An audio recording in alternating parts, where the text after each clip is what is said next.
I can hear you. Yeah. Very nice to meet you. Thank you, sir. Hey, I love the album. Great. I mean, the CD packaging. Yeah, if you could turn the volume up a little bit on your end so I can hear you all. Get to the preferences here, and Yeah, that's how really I feel. amazing. Now, the studio you guys where you recorded this is in Reseda, right?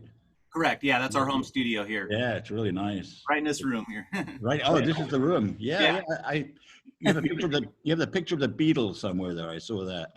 Yeah, it's actually hiding behind our album. Yeah, I saw that in one of the videos. Yeah. But so that's how you guys actually first met. Yeah. Yes, But sir. but And then I told him, I'd love to work with him, and he was game to give it a shot. So we started rehearsing here, and put a set together, and then what year was that, Jason? What year was that? so when was that? I'm so bad with remembering the years of things. Would have been 2012. Yeah. 2012. Yeah. It had to be because I was in Tokyo 30 years. Yeah. It was I know. I was going to get to that in a minute. Yes, sir. That's one hell of a story. I mean, I can't believe some of the. I mean, as far as I'm concerned, I mean, I've been in this business a long time, and I play drums too, by the way. I'm Hey. a big music fan, but unfortunately, I got stuck in making a living in this business. It's kind of hard to make it in music business, as you know. But yeah, I want to ask that. Let's go back for a second to your sense of humor. I mean, I've watched several videos, and you're hilarious. Aside from being really good and the band tight and everything, you're funny. Do you think there's a connection between music and humor, and is it necessary now with the identity? All you got to do, the secret, whatever it is, I was taught by Owen Bradley and Harold Bradley. They started in Nashville. But you walk on stage, you just got to be what you are. Be yourself. Yes, sir. Yeah. You hit him between the eyes like a fastball pitcher. And whatever you are, what type of cat you are, you show respect to the audience. You don't turn your back on the audience. And don't drink on stage. You don't smoke on stage. It's got to go boom, boom, boom, boom, boom. That's a good policy. I know I've been in some bands where everybody drinks, and it's like. Well, my band, the guys that back me up, Jason and Sal and John T, they're so tight they squeak. That's the way it's got to be. Some amazing guitar work, and also on a couple of the songs on the CD, there's a slide guitar. Who does the slide guitar? Yeah, I did all the guitar work. You did all the guitar work on it. Yeah, it's really nice. I mean, really. Thank you so much. Really brings you back to an era that, the kind of music that's out today and that are being promoted is just, personally, I think it's crap. There's a lot of junk. I mean, there's some good stuff too, but. Sure. Well, there's a lot to be desired that we're not getting from today's music, and the organic aspect of it. And right. When we did this album, I really just let the songs be what they wanted to be, and because when we perform, we're just a trio backing him up, so there's a lot of space, and it's a different thing. And when we started to record, I really felt like the songs deserved a little more production value, and that there were second guitar parts to add and percussion that John added, and things that we thought would really get the most out of the songs. Yeah. Well, you definitely. I'd like to say something too. Yeah. We certainly have to give a shout out to Richie Valens. Oh yeah. That really was what the person who indirectly was responsible for us learning the music as well as we have. I was involved in the project before the movie came out, and I helped do some of the research on the book of Richie Valens. It turned out that my mom and Richie's mom were friends, years ago. And so, I got to meet Richie's family, and we backed up Richie's cousin Ernie Valens for years, and we learned a lot of the 50s stuff and a lot of original Richie Valens stuff. And that's really where Jason got his ability to play that music. Play that kind of music, yeah. He knows that. Yeah, well, it comes across. I mean, that was my first thought when one of the first songs I heard. I thought Richie Valens. I thought, good old early rock and roll in the 50s and the 60s, and you definitely got it. So, Well, it was neat. We were kind of uniquely qualified to do Jimmy justice, I felt. And Well, the way I see it, sir, What's is that? Elvis at the beginning, he had Scotty Moore and Bill Black, no drums. Then DJ didn't join them for about a year and a half later, 2 years. And then Ricky Nelson had James Burton and arranging all the stuff Ricky did on stage and in the studio. Mostly, it was like all of Ricky Nelson's records, half of it was James Burton's work. And then Booker T and the MGs backed me up for a while, for about 2 years in Memphis. Oh, wow. Poppin'. That's how I met Otis Ray and stuff. Uh-huh. But with Jason, he's my James Burton. You know, and Elvis got James Burton again I like that. after the Beatles showed up, and Elvis has quit the movies, went to Vegas. He called James Burton. But that's what Jason means to me. He's my James Burton. That's fantastic. You actually went to school with Elvis in high school, right? Yes, sir. Humes High School. Did you actually meet him there, or did you He already? lived next door. Carterville Projects, yeah. Oh, you're kidding. Yeah, Elvis walked around Humes with his guitar and stuff, singing Red Foley songs, rhythm and blues songs, Uh-huh.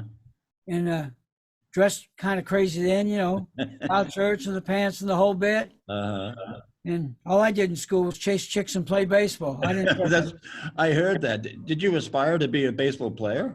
Yes, sir. I signed with the Yankees farm system out of Humes High School. What is the farm system? Is that a team? No, so that's you got class, and back in the old days, you had class C, class B, class A, then it's like minor league. then triple A, triple one, Yeah. triple A, then the majors. But you hurt your arm, right? My arm and my leg. Oh, and your leg. So Yeah. so you gave up your career for baseball, for music. Well, they told me when they sent me back, the doctors told me, "You know how to do anything else, Jimmy?" I said, "No." So well, you got a problem, kid. You're never going to throw 90 feet again. That's the bases, the space between the bases. Uh-huh. So they sent me home back to Memphis. Uh-huh. There I was, looking at the newspaper with my mom, looking for a job for a cat who can't read or write. And and there's not too many jobs. No, that's Trying to help my mom. That's true. But you learn how to sing, and by listening to all the old records, right? Yeah, that was Joe Colombo's idea. Joe Colombo, yeah. And Ted Simonetti. Ted Simonetti was partners with Sing Along with Mitch Miller, Uh-huh. Columbia Records, and he was managing Louis Prima and Keely Smith and Tony Bennett. Oh, and Tony Bennett. Yep. Oh, wow. And I met Tony Bennett a few years ago, and I shot him here in Santa Anita Park. yeah, Oh, cool. He's a cool guy. Going back to Joe Colombo for a second, if you don't mind. That was an amazingly tough time for you, I should imagine. And from what I read and what I've heard, and I've read a lot of different things, how the hell did you get out of that situation? You ended up in Japan. I'm a Colombo for life, buddy.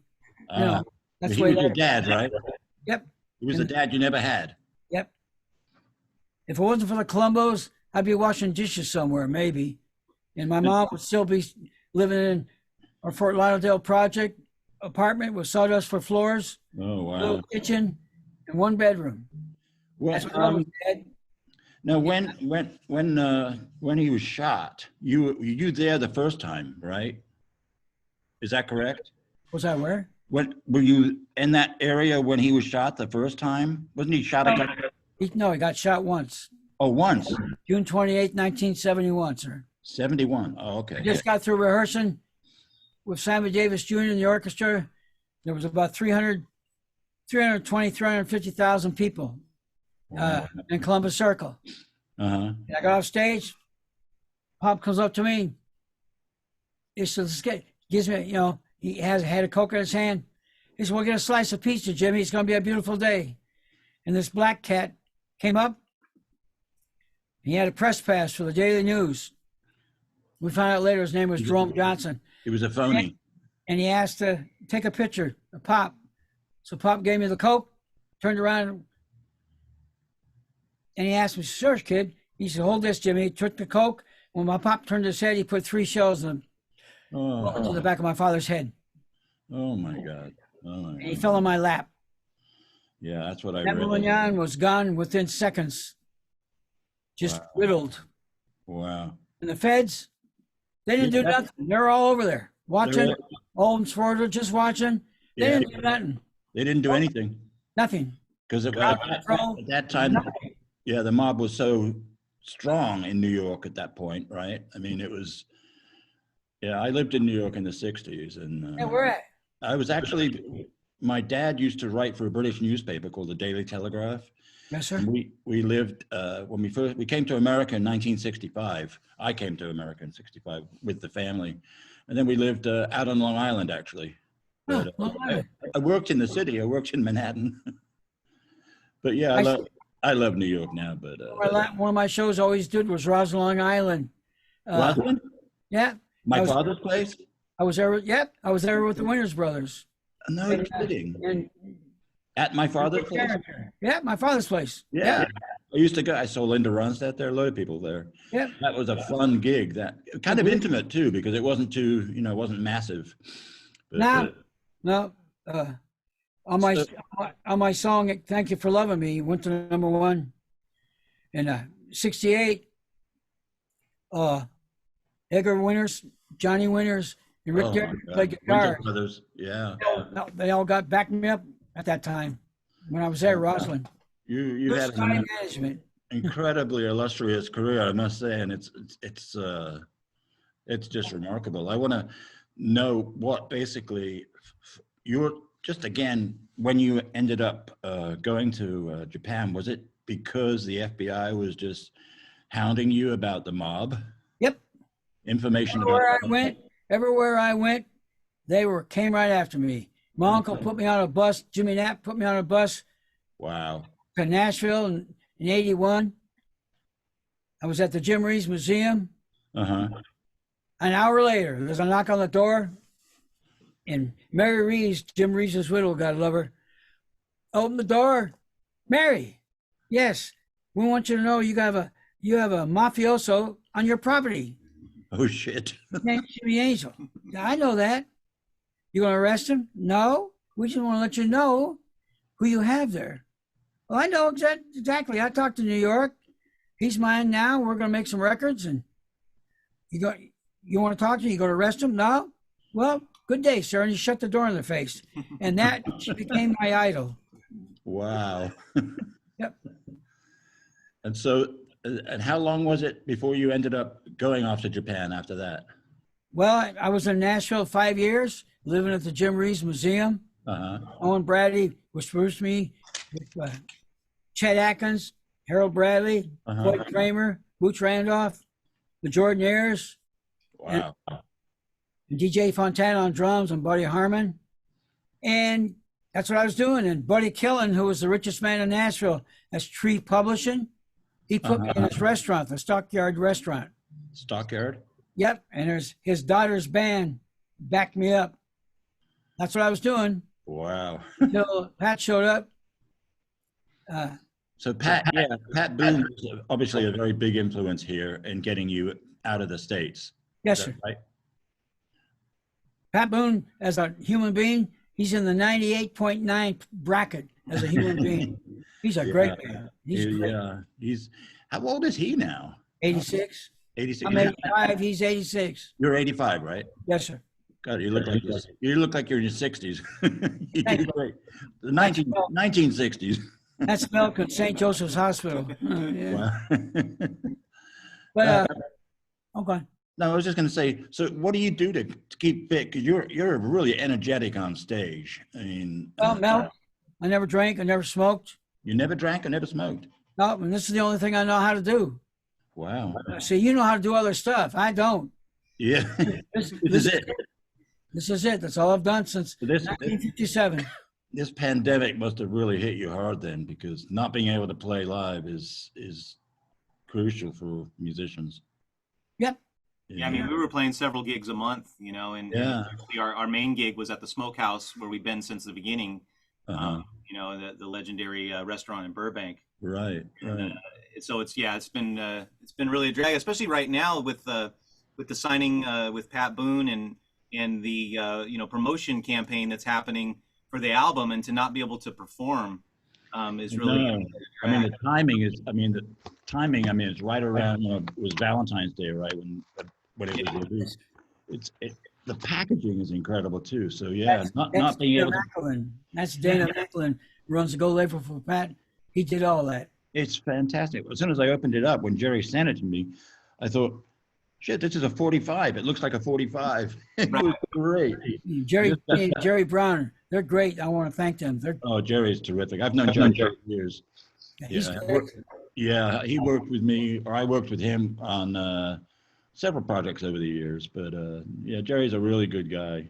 He's doing a really great job for us. We're really grateful. And Dana, who's responsible for that incredible packaging. I mean, it's the nicest, CD package I've ever seen. I've never seen anything quite so incredible, to be honest. I mean, it's even like Beatles sets and things like that. No, I've never seen anything this professional. It's impressive. Fantastic. It's 1957, sir. I've been in over 35,000 teen and movie magazines all over the world. 35,000 magazines? Yes, sir. Ronald Barrett was my press agent. And you were probably in something called Tiger Beat? Yep, I was in Tiger Beat. I was in everything. Teen Beat, 16 magazine, photo, modern screen. Did you ever play in England? Yes, sir. 1958. 58. Yep. Whereabouts? For the Teddy Boys at the Palace Theater. In London? Yep. That's where Eddie Cochran. I was there. Yeah. I was there with Eddie and Gene Vincent. That was really the Teddy Boy era, wasn't it? That time. Yeah. Larry Barnes, I think that was the guy's name, was in charge of the Teddy Boys. He was managing Cliff Richards in the Shadows. In the Shadows, yeah. Yep. Hank, what was the guitar player? Hank Marvin? Marvin, yep. Yeah, Hank Marvin, yeah. Cliff Richards, he's the England Elvis Presley, man. Is he really? Still is. He's better than the Beatles. That guy's great. Well, I think you're pretty damn good too. Oh, thank you, sir.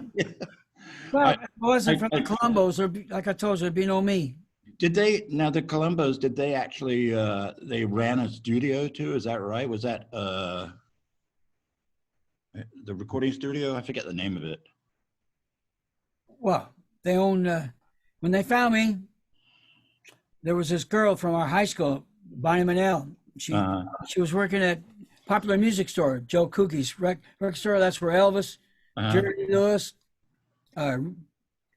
Charlie Rich, Jerry Lee, Rufus Thomas, who did Walk on the Dog and the Funky Chicken.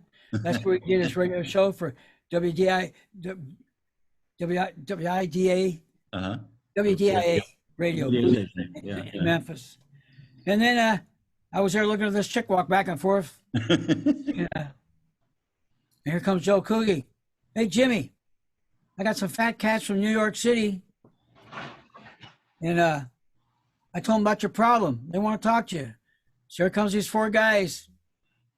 And Ted Simonetti, Hugo Luigi Creatori, who wrote The Lion Sleeps Tonight. Oh, yeah. And Can't Help Falling in Love for Elvis. And George David Weiss. God, you're naming some names from the past here. You've seen them all. Teddy said, hey, kid, you look like Elvis or Ricky Nelson. Want to be a singer? I can't sing. Then they said the two greatest words of my life. We hear you need a job to help your mom. Job? I get paid? He says, yeah, we own 10 record companies. We can make you sound any way you want to. Oh, my God. What do I got to do? You just do what you're told. We'll take care of the rest. We went back to the Lauderdale Projects. Those guys gave my mom $5,000 out of their pocket, sir. Did they really? Yeah. My mom was a Ziegfeld girl. She danced for Ziegfeld. Ziegfeld Follies? Yep. And when she's in the booklet. And Yeah, it's the booklet's so long. I haven't read it all yet. Yeah, she's on the first page. You'll see her. Anyway, Okay. So she took me into our little kitchen. She says, these guys remind me of Al Capone boys. And she retired after she had me in 35. And you sure you want to do this? And I says, hey, Mom, we need a job. So I left the next morning. Wow. The first 4 or 5 months, all I did was they put me in an apartment building at 300 West 55th Street, the Westerly building. My next door neighbor was Robert Alda, Alan Alda's father. That was my next door neighbor. Oh, my goodness, really? Yeah. And then they had me sing along with Elvis Presley records, Buddy Holly records, Gene Vincent to learn phrasing. But you'd had no training, no vocal training, just self-taught. Yep. That's remarkable. I mean, and then they took me. Teddy took me to Laurie Records. Laurie Records, that's the one I was thinking of. Yeah. Gene Schwartzbach. They had a song called "Teenager in Love." Doc Thomas brought the song to him. Oh yeah, I know the song well. And they released it. It went to the southern states. That's it. My first record. And then Dion, Dion the Belmonts? Yeah, about 8 months later, he recorded it. Right. He got a gold record. I got a gold record. That was my first one. And the way it worked was I got $500 a week, no matter if I sold one record or a million. Or a million. I read that. And Pop didn't really believe in albums. He believed in 45s. Every time they released a 45, I was on an Alan Freed tour. I was on a Dick Clark tour. I was on tours. Oh, wow. And I appeared in every nightclub New York had, plus Westbury Theater. And that's where it worked. The pictures of you in the early days, I mean, you really haven't changed a lot. You got the pompadour, and you got the character, and you got the sense of humor. That's God. What has been the biggest struggle for you in your life as a musician? As a musician? Yeah. Not letting the audience down. I don't think you have. Well, the way it works is, no matter if there's one person or 56,000, like I did Tokyo Dome 6 times, it was that. Yeah, that was amazing. You give them the same show, sir, because you don't know who that person is, and they deserve respect, paying money to come see you sing. And you don't speak Japanese? Yes, sir. Oh, you do? Yes, sir. You speak Japanese now? I suppose after 30 years you would. Yes, Japan saved my life, buddy. Wow, it sounds like it. Years. Yep. One of my other favorite guitar players is Larry Carlton, and he's very popular in Japan. Yeah, Larry's great. He's amazing. The Ventures are like gods in Japan. They're all gone now, but the Ventures. Yep, they were like God in Japan. I read somewhere you said something about initially you didn't speak Japanese, obviously, when you went there, but but it didn't matter because the music is a universal language, and you hit it off right away when you got there, right? Well, Pat came to see Mary Reeves, Jim Reeves' widow, and told her, I know where to take him to get him away from all this. And she says, we should send him to Japan. So. That was Mary Reeves, or was that with Pat? Both. Both, okay. Pat Boone and Mary Reeves. Wow. And I told Pat, I can't speak Japanese. And he says, doesn't matter. You look like Elvis. You played for the Yankees farm system. 10 gold records, Jimmy. They know 2 things in Tokyo. Music and baseball. They know baseball and music, oldies. Right. So in 85, he put me on a plane. I had $200 in my pocket. And I was there with the Vogue fashion models at a place called the New Latin Quarter. The Latin Quarter was a big showroom in Tokyo. Well, those women. Yeah. Not bad. Well, these were blondes and everything else. You prefer blondes, huh? And we had a long runway. So I'd sing 2 songs with my cassette of my greatest hits, along with it on stage, on a runway. I did that for 2 weeks. And then Mr. Yamamoto, the owner of the Latin Quarter, came to me and said, our Filipino singer is sick, Jimmy-chan. Can you please try and sing with orchestra tonight? We're in trouble. Yeah. So I rehearsed with the orchestra for about 20 minutes. Walked on Saturday night. I went, well, well, well, well, well, well. Slid across the stage on one leg. They went nuts. I bet they did. And it was like, Yamamoto, Jimmy-chan. I Filipino there. Hello, rock and roller, Jimmy-chan. Yeah. I became the lead singer at the New Latin Quarter. Wow. What year was that? 1985. 85? Yes, sir. You have amazing recall. I hardly remember what I did yesterday. So. Well, it's an old saying. My mom always tell me, sir, if you tell the truth, you don't have to remember nothing. That's true. If you're trying to make up things and trying to be something you're not, yeah, you come up with all kinds of stuff. Yeah, there's a great. I back everything I say. Yep. My whole life is in press. Good for you. All right, there's an old adage that goes, "Oh, what a tangled web we weave when first we learn to deceive." That's right. Oh, yes. That's something you have to stick to, because otherwise, you're right. You can easily forget the lies you told. Tell the truth. It's the way to go. That's it. If I can't handle the truth, that's what I told the feds. They didn't believe me. They picked me up. So you told them 50 times, they and picked you up. picked Were you me up. arrested? They never arrested me. Not Never once. arrested. Picked me up, asked me the same stupid questions. You never saw anything Joe Colombo did? Yeah. He'd drive me to New York from Brooklyn, drop me off. I do my photo layouts for the teen magazines. Mm-hmm. And Joe LaBella was my photographer. He's in The Godfather. My father's in The Godfather, the original. Walking Really? behind Al Pacino. Yeah. In the scenes. All those people in the wedding scene, they're from the Italian American Civil Rights League in Brooklyn. Right. Joe LaBella, the photographer in the movie, that's my photographer. Wow. And That's interesting. I didn't know that. Pop made me the poster boy for the Italian American Civil Rights League. My poster was in every restaurant, every place in New York, sir. That was a good thing too back then. You needed it because there was a lot of terrible racism towards Italian Americans. And You said, well, my father never backpedaled from anybody, sir. good. He tried to do a good thing. You He did paid it. for it. He got shot. He paid for it. Yeah. In Tokyo, I was there,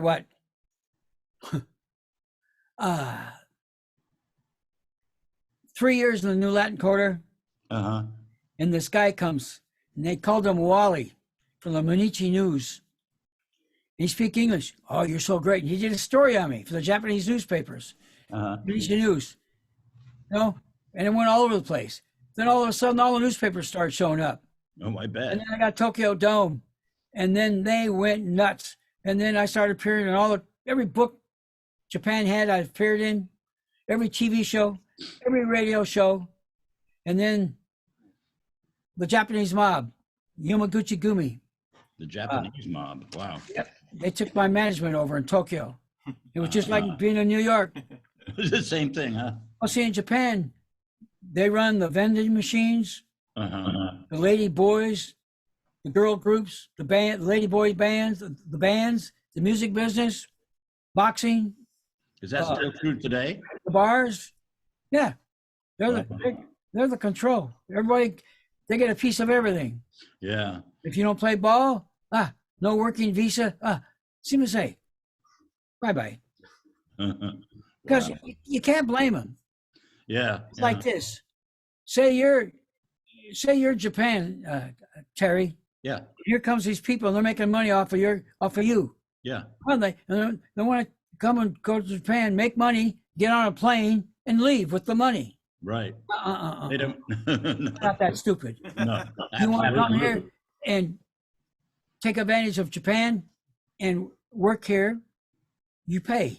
Play ball. Play ball. Oh, wow. If America did that, be better off, boy. But that's my own opinion. How much did you have to pay to play? No, I got they You got big money.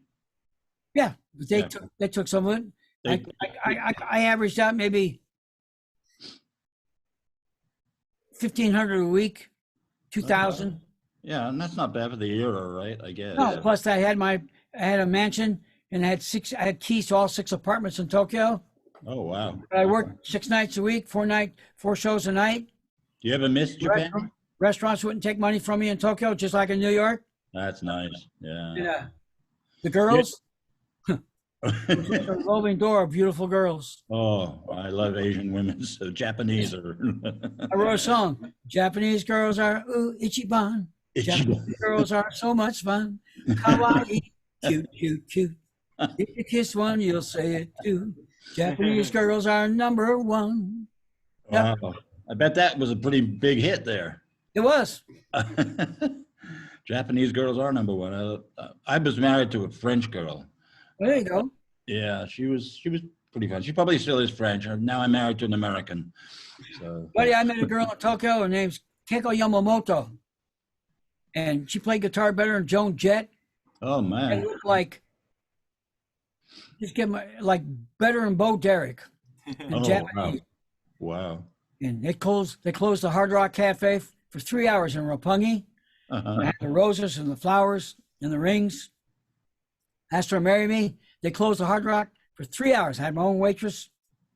Got on my knees, asked her, and she said no. She said yes. She said no. She said yes. And then she put the ring on.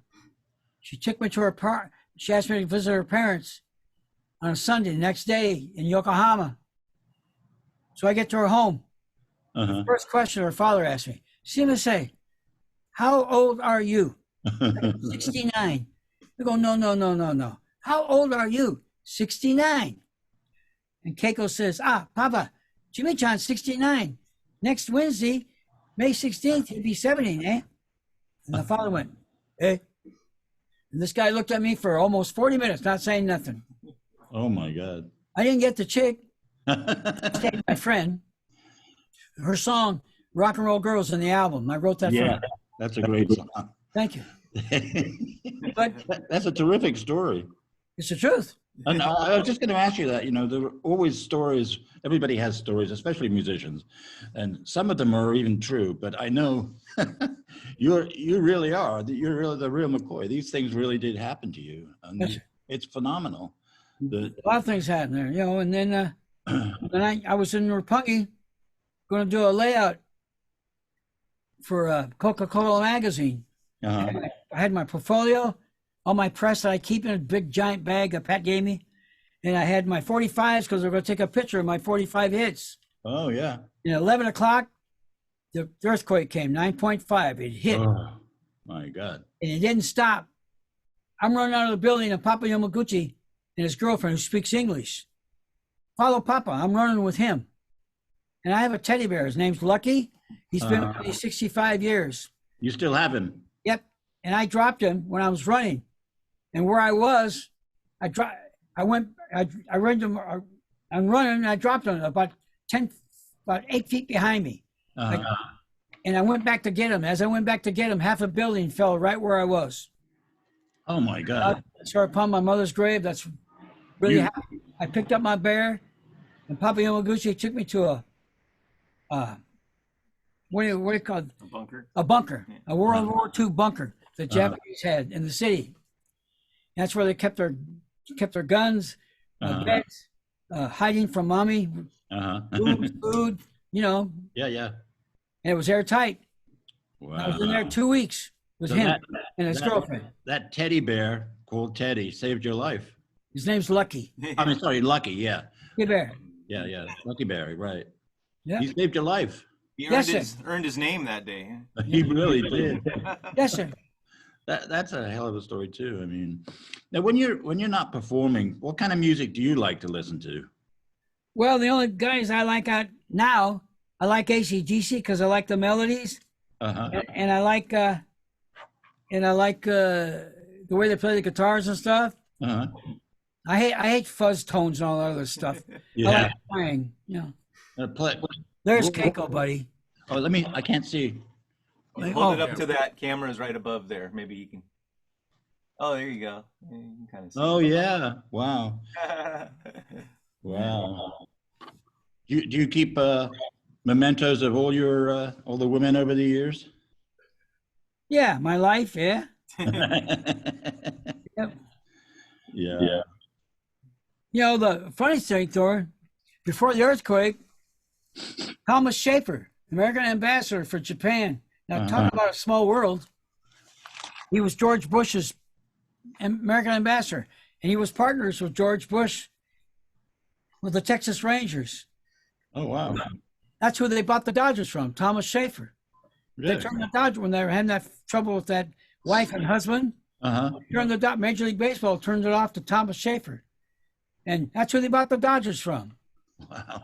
And the Dodgers are my friends. I had a song called "Wake Up America" about Rick Monday saving the flag. You frozen. Oh, there you go. Okay, better. Oh. It froze. The screen froze. Did you hear me? Yeah, I did. I heard that, but then it just froze. You know how technology. But that's how I met Tommy Lasorda. I was giving 45s to the Dodgers on the bench. He's told me I only take Sinatra records, so I called up. Did he really say that to you? Yep. And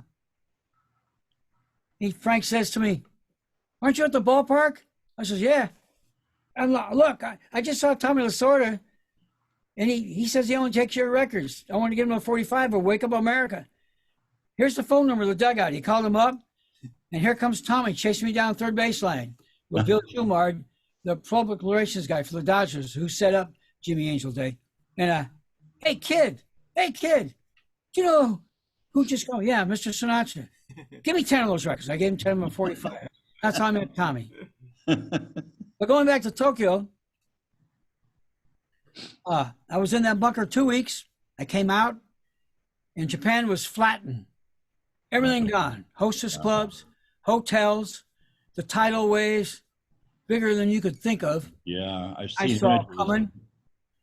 And I helped the Tokyo Giants and the Chiba Lions, Mariners, and the Seibu Lions, helped look for dead bodies for about a month. Oh, wow. Then I stayed in Tokyo Dome for another month and a half in a tent with 150,000 people that lost their lives, their kids, whatever they had. What an experience. Then I ran out of money. I was all booked. And one of the clubs I sang at was the Barge Inn. That's Richard Branson. Oh, yeah. I was there 15 years singing at his club. Wow. And the guy running the club for him, his wife, he was the vice president of Delta, Tony, and his wife, Maria. Mm-hmm. So I called him up. My mansion was gone. Everything I owned was gone. Gibson was my sponsor. They gave me a J200 guitar of Elvis's. They gave me a 305, whatever, 35 Gibson. 335? Gibson, Gibson 335? Yep. Yeah, that's what Larry Carlton plays. Yeah, I love that. All that stuff. Oh, wow. On the ocean. Oh. So I says, Tony, can you help me? I got 200 yen in my pocket. That's $2. I have no money. I got to get back to LA. Can you help me? He called me back in 10 minutes. You got a first class flight, Jimmy, on Delta in the morning. My wife will pick you up. And what his wife did at night, she went in her car all over Tokyo, Chiba, Roppongi, Narita, where I was living, and she showed up and took me to the airport, and she gave me an envelope with $3,000 in it. Wow. That she had turned into cash, that the Japanese people gave me as tips. You know, it's called combate money, means fight money. You have some money in your pocket. I'll never forget that. Wow. But and then when I got back here, I was staying in Van Nuys for a little bit, and then Sal Gutierrez and I was doing a writer's night for BMI. I'm a BMI writer. Pete Lava, who was friends with Richie Valens. I did my first TV show with Richie Valens, and Pete Lava was there, and he was backing me up on guitar. Now, wow. And these guys showed up. Sal and I met Jason. We started rehearsing. Then in a year and a half later, 2 years later, we're voted the best lounge act in Los Angeles by the Was LA. that in LA Weekly, right? Yeah. A guy called Georgie Grossman, God love him. Mm-hmm. His grandfather was partners with Benjamin Siegel. That's Bugsy Siegel to you. Yep, the Flamingo. Wow.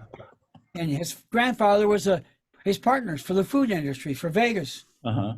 And he walked me into the smokehouse and didn't ask him. He told him, I want this guy to start. I want to put Jimmy Angel in here every Saturday. Well, we're booked. I didn't ask you that. Start Saturday. We did. We're still there. Wow. And he passed away, Georgie, but he was great. Yeah. Yep. But see, about being a Colombo, I got an umbrella over my head for life. Yeah. And that's why Pop made it that way, so I'd be protected. It sounds like you have been protected all your life. You just Well, when I got back here from the earthquake, besides the gallows trying to whack me 4 times, I had 10 operations at St. Joseph's Hospital. And what happened there? What I had a blood clot going into my heart, and I had an artery was pressing against the blood clot. Uh-huh. I had a giant cyst on my kidney. Oh God. So they took me to the hospital. They took X-rays and stuff, and that guy told me, "Here's the deal, Jimmy.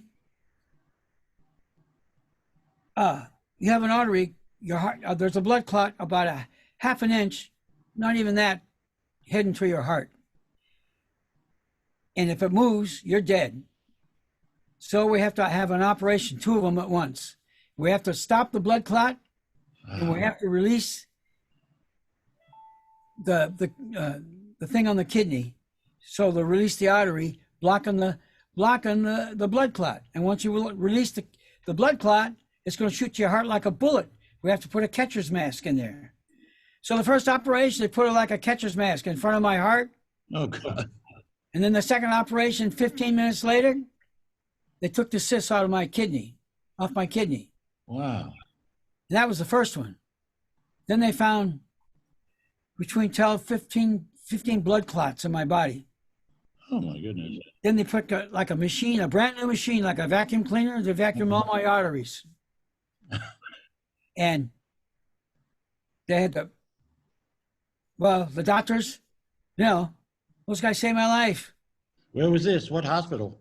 St. Joseph's in Burbank. St. Joseph. They're great, buddy. Right by Warner Brothers. Yeah. I had the Warner Brothers room. Yep. St. Joseph Hospitals, those doctors. I was there for 6 months. The first time. 4 months, the first operation. And then I had to wear a catheter, what do you call all those things? Yeah, on the operations. They sneak me out, and I go do my shows at the smokehouse at this other club, Viva Cantina. And I'm on stage singing with a catheter stuck in me. Oh my God. My band helped. Jason and the guys all knew. That was quite a year. I could imagine. What year was that? Oh, when was that now? That was 2 years ago. 2 years ago, yeah. 2 years ago? Yeah. Yeah. And I never missed a show in my life, sir. I know. Show goes on. The show has to go on, right? I That's want to mention something about that. I was at that time I was also playing solo gigs at a restaurant in Tarzana, and I knew Jimmy was in the hospital, and he called me. He happened to catch me on my break, and he said, I've got this real serious operation happening tomorrow. I just want you guys to know, and I want you to tell Jason that thank you guys for busting your butts for me. If I don't make it, I just said, well, Jimmy, you're going to make it. But it was really scary. We really, yeah, I bet. that was it. Wow. Well, he's in better health than ever now. I know. He looks great. Healthier than he was when we first met him. Wow. God loves me, buddy, for whatever reason. I'm still alive. Well, I think music has a big part in that. I honestly do. I think music is, if you can perform music like you're performing and sing like you can sing, play guitar like you can, Jason. I mean, you guys are top notch. And I care about the Thank 50s. you so much. Yeah. Past 64, I don't care about. By the way, I love you. I love the drums too. The DW drums. The best. It's Stumper such fantastic drums. Yep, he's great. I have an old Slingerland set, very old, Radio King. Oh, nice. That's the Yeah, best. they're fun. Those are the best, But, yeah. but I've got I a 70s Slingerland as well. really. Single concert tom kit, you know. Oh yeah, yeah, Yeah. yeah. Yeah, they went out of business a long time ago, but boy, they are good. Yeah, they're really The cool. DW, there's something about DW drums. It's just Well, actually, John built his kit when he was working at Pork Pie. Pork Pie Records. Yeah, Pork Pie drum company. Yeah. Actually, I played pork pie percussion drums, but I think we used Ludwig toms on the record. Oh, did you? Pork pie drums live. I used to work there for many years. Wow. Yeah, it was great. Got to work through the NAMM show. And I was gonna say, did you go to the NAMM show was fun when it was. Didn't happen this year though, did it? No. Incredible. But we've only got a few more minutes here because I think that the time thing cuts us off. Yes, sir. Anything you would like to add to the story? I mean, I have a lot of information on you, but Well, the gallows tried to whack me 4 times. what's that? The gallows tried to whack me 4 times after they shot Pop. Oh my God. One time I walked out, I was at with the twist on 45th Street, Peppermint Lounge. I walked out outside after doing my show. 2 guys showed up, put a shotgun to my neck. Give your regards to your father. Pulled the trigger and the gun jammed. Gun jammed. Yeah. That's one time. They came into Fun City when I just did a show with Jimi Hendrix on Broadway.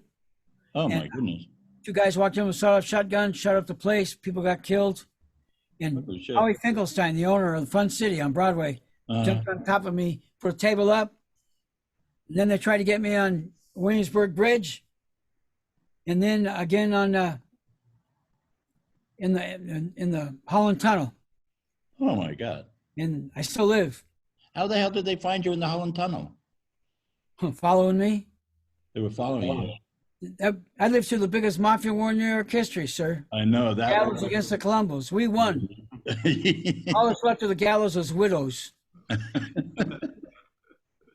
But I want to thank you for doing this. Hey, well, thank you. And it's Thank Jerry Dickey, Jerry Brown, and Dana, and Pat Boone. And so when will this be out, do you think?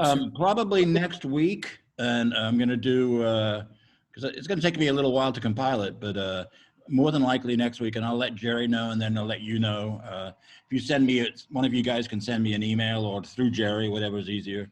And I'll send you a link and all that stuff. And then I'll send you hard copies too, because we have 22 papers.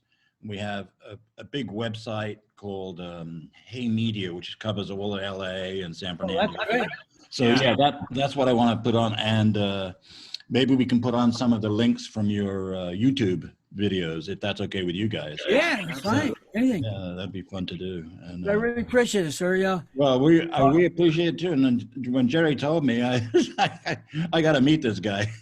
Well, Ronald told me at the beginning, as long as I spell your name right, good press, bad press is good press. And you write a note to the editor, because they don't have to put you in the magazines, they don't have to put you in the newspapers, and you thank them. Absolutely. I want to thank you, sir. Yeah, thank you. So I much. want to thank you too, and thanks so much, guys. And we'll talk soon, hopefully. If I've got any more questions, can I contact you via Jerry? Sure. Yeah, absolutely. Okay, sounds good. Give- I Thanks can give ever you- so much for everything, and I hope you can get to play again soon. Where are you based? Right now I'm in Monrovia, but essentially our office is Pasadena. Okay. Well, once we get back to the smokehouse, we'd love to have you come out. And Oh, definitely. Yeah, definitely. I'll come out and take some photos, because that's what I do for a living too. Take photographs and Well, there you go. Awesome. So yeah, it's crazy business. I love it. And like you guys, you got to love what you do, right? Well, I mean, that's the thing I was going to mention is, Jimmy has kept doing what he loves, even under, really tough circumstances when, there wasn't much happening, for many years, and off and on. There've been hard times, and he kept doing what he loved, and we keep doing what we love, despite not being able to perform. We're still recording and writing, and we're going to be posting more videos that we record here, live performances. We just did two songs that we performed here live in the studio. One of them's on YouTube right now, which is Love Fever. and then we're going to be posting Elvis and Marilyn soon, which is going to be featured through. That's an interesting song. That's a really interesting song. I like that. That was the one that was featured in the television show Too Old to Die Young. Okay, yeah. There's great footage of that too, that will link up and stuff. But we'll have to do more content as far as live performances in studio. Right. You know, since we're kind of limited and we can't go out and perform yet. And there's no indication when this is live performances will start again. I mean, you know, it's weird. I mean, I know they're opening up like theaters and things in New York, so you know that gives us hope. Maybe it'll come around. You know, LA is weird though. I mean, even like in restaurants now, they won't even let you watch television. Yeah, they're hyper paranoid out here. So ridiculous. Yeah. Hey, Terry. Yeah. I just want to say one other thing. I got a lady in my life who looks after me. Her name is Marty Townsend. Oh yeah. What's her name?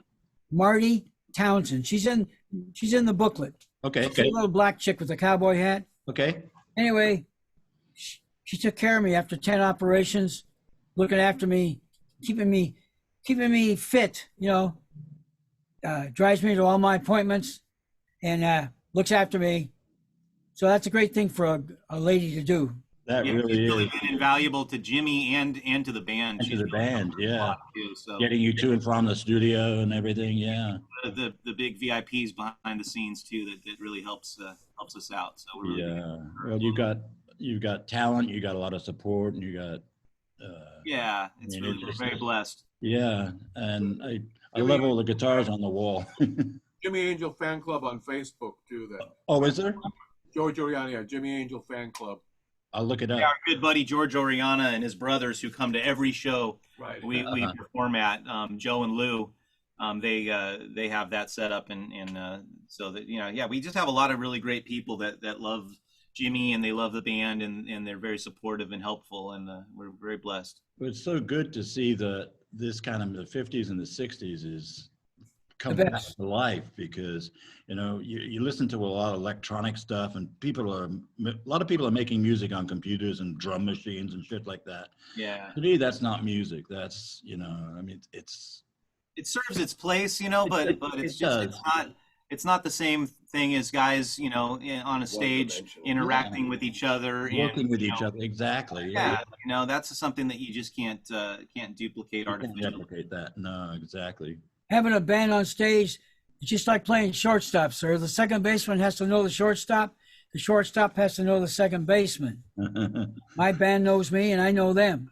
You know exactly what you work. Whatever. Yeah, it's great because Jimmy can just look at me on stage, and we know what he wants, and like when a guitar solo comes in, when you it's really cool, and that's a rapport that we built over the years. That that was one of the part of our story with the album is that we started recording it early on and then we canned it and re-recorded it because we had developed so much through our live performances and stuff that we really felt like we had gone to a new place musically that really that should have been captured, not what we had in the beginning. It had evolved. You're talking about Love Fever, right?